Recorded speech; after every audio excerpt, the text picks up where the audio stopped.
Bruchim haboim. Welcome everyone. We're about to begin Be'ezras Hashem together on Daf Tes Amud Aleph at the very top, the new Mishnah. Our Mishnah is a continuation of the previous Mishnah that stated the following principle in regards to Bedikas Chometz. Kol makom she'ein machnisim boi chometz ein tzarich bedika. Any place that does not have chometz brought into does not require a bedika. And the Gemara expounded upon these words and gave various examples. If you have a hole on a high place of a wall, since it's not accessible, therefore you don't have to check such a place for chometz. Similarly, if it's on a low place of the wall, it's also inconvenient and a person would not normally put any chometz in such a place. It doesn't have to be checked. Providing, of course, there are not little children, little babies that might put chometz in such a place. But otherwise, barring that, one would not have to check for chometz. If there's a slanted roof, then chometz would have fallen off from such a roof, and therefore that also does not have to be checked for chometz. Says the Mishnah, "Ein choishishin shema geira chulda mi bayis labayis umi makom lamakom." We don't have to be concerned about a chulda, a weasel, from dragging chometz from a house that is machnisim by chometz, that needs to be checked, into a bayis that does not normally would have chometz and does not need to be checked, or a makom in that bayis that again is machnisim by chometz, would normally have to be checked, into a makom that is not machnisim by chometz, would not have to be checked. Others explain the Mishnah that we don't have to be concerned about a chulda dragging chometz from a bayis that was not yet checked into a bayis that was already checked, or from a makom within that bayis that was not yet checked into a makom within the bayis that was already checked. Di'im ken, because if so, says the Mishnah, mechotzer lechotzer umeir leir ein ledavar soif. Then, even if you already checked in your own bayis, the entire bayis, there could be another bayis within the chotzer that did not yet check its chometz, and a chulda dragged a piece of chometz into your bayis, or from another city, and therefore ein ledavar soif, says the Mishnah, unless everybody made a bedika all together at the exact same time simultaneously, or they put guards on those doorways of the house to make sure no chulda then brought in chometz, then it's impossible to then maintain such a bedika. Says the Gemara, making the following diuk: the reason is because we didn't see the chulda take chometz. That's why the Mishnah says ein choshin shema geira chulda. So that's only because we don't know, we didn't see the chulda dragging chometz into the bayis. But chachazinon the shakel chayshinon ubay bedika. But if we did see the chulda taking a piece of chometz and bringing it into a bayis, into a makom, then certainly that would require a bedika. Ask the Gemara, if that's so, why? Nema achalte. Let us say that the chulda subsequently ate that piece of chametz, whereby it does not require a bedika. Says the Gemara, Milo Tnan, asks the Gemara, it doesn't state in the Mishnah in regards to a dead person who brings tuma. Here it's talking about an akum who has tuma midirabanan, midoros akum tmeim. The places where the akum live, those places are considered to be tamei, those houses. Why? There's a concern that maybe a nafil was miscarried by one of the women in the house, whereby that house then has tuma.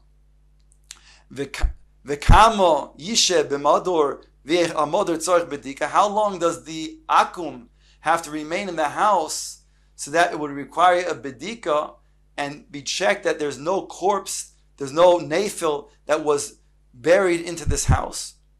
Says the Mishnah, Arboim Yoim, 40 days. Ve'afal pisha ein lo isha. Even if there is no wife, we say lo plug, and we always have to wait an entire 40-day period, because that's the time that there is a production of an ubar that's mixing tamei, and therefore that's how long you'd have to wait in order to then make sure that the coast is clear and that it's tahor. But the Mishnah continues and says, if it's a place where there could be a chulda or chazir, lav dafka, could be a kelev, any type of animal that could eat the corpse, that would dig even a few tvachim into the ground and eat the corpse, then there's not a concern. You don't have to make a bedika.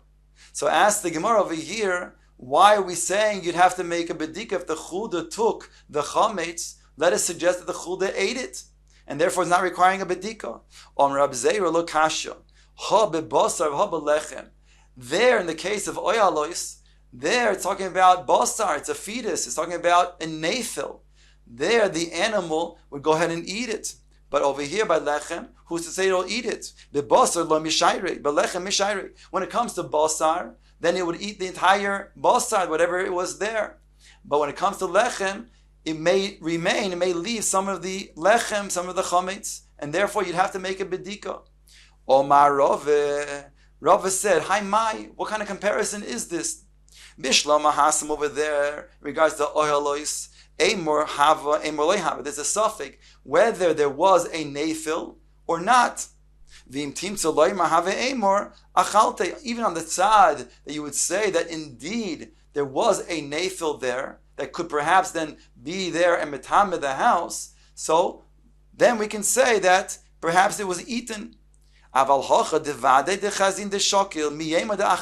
here, certainly we know, if we saw the chulda taking chametz into the makom, we know that there's vaday chametz. So who's to say that we can rely on the fact that he ate it?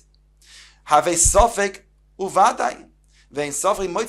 Here we have a suffix and a vaday. Again, the vaday is that we saw with our own eyes the chulda taking chametz and bringing it into this makom. It's a suffix, however, whether he ate it or not. And we have a principle, ein suffix motzi midei vadai. So therefore, how can you rely? How can you make this comparison to the case over there? Ask the Gemara of ein suffix motzi midei vadai. We don't say a suffix comes and brings out from a status of vadai. V'ho Tanya, behold, it states in the following brisa in regards to trumas and maisris. Chaver shemeis, a chaver who's scrupulous in mitzvahs, he died, v'hiniach megura malaya peiros, and before he died, there was a place where he stored all types of produce inside of his house. Va'afilu hein b'nei yoimon, even if they are 1 day old, that means it's freshly, it made a pile and has been smoothed out, which means that it's already gemar malacha. It becomes then chayiv to take trumas and maisros. Before one takes trumas and maisros, it would be considered to be tevil and also to be eaten from there. So here we say in the Mishnah, or in this brisa, harehem bechezkas mesukanim. We can assume that whatever produce is over here, it already has been taken trumas and maisros, and anybody in the household can go ahead and eat from this grain, from this produce. Asked the Gemara, the vadei tvili hani peri, the peiros that was been piled and smoothed out is vadai going to be a status of tevil. The suffix musarin, the suffix musarin, and yet whether trumas and maisros were taken out, that's only a suffix that we don't know. The kaasi suffix motzi midei vadai, and here we see that a suffix is yes being motzi the vadai. That means that regardless of the fact that we have a vadai status of tevil, we are going to take the suffix that maybe trumas and maisros were taken out, maybe not, and assume that it was. So we see that suffix is motzi midei vadai. Says the Gemara Hasam, over there it's different in the case of the chaver. Because vadai hu is not only a case of suffix and vadai, it's a case of vadai and vadai. The vadai maisrei k'Rabbi Chanina chayzo. That certainly, not only is it certain that there is grain that is tevil, but it's also certain that trumas and maisros were taken out, like the statement of Chanina Chuzo made. The Omer Chanina Chuzo, Chazaka al chaver she'ein moitzi mitachas yado davar she'ein musukon. We have a chazaka that a chaver, initially, the moment that he has in front of him tevil, he will immediately take out trumas and maisros so that nobody in his household will be nichshal and eat trumas and maisros and eat from grain that is tevil. So therefore, immediately upon the gemar malacha, after there's a pile of grain and has been smoothed out and becomes now chayiv in trumas and maisros, and at that point in status, and that point in time, it's tevil. immediately he will take out Trumas and Maasros. So we assume over here that Vadai, he took it out before he died. And therefore it's a case of Vadai. That's one mahalak to explain over here why it's not a kasha that Safek is Motzi Midi Vadai. Because here it's a case of Vadai and Vadai. Alternatively, you can say it's a case of Safek v'Safeku. Why? Says the Gemara to explain. Dilmo mi'ikara amor delo tvilek Rabbi Oshaya. Perhaps you can say that initially it was not even Tevil, like Rabbi Oshaya explained. Dom Rabbi Oshaya, ma'arim adam al tuosoi. A person may make a ha'arama. He may use a type of craft by doing the following to take it out of the status where it should not be chayiv trumas and maasros. Umachnisa b'moitz shelo, and he will then put the shaft on the grain. Shelo kedei sheipehei mosoi oicheles uptu min ha'maiser, so that the so that the animal could eat it, which is considered to be an oichel arai. Achilas arai is mutter, and it was not yet chayiv in trumas and maasros. So here we can say it's a status of suffix, and it's a suffix whether he took out trumas and maasros. So it's suffix v'suffix. So there again, we don't have then a kasha that a suffix is motzi midei vadai, because according to this statement, we are assuming that it's a case of suffix and suffix. Suffix that it is even tevel, and suffix whether trumas and maasros were taken out. And therefore, we can assume that over here, that here's a situation where you could be eaten because indeed, it was anyways a status of suffix to begin with.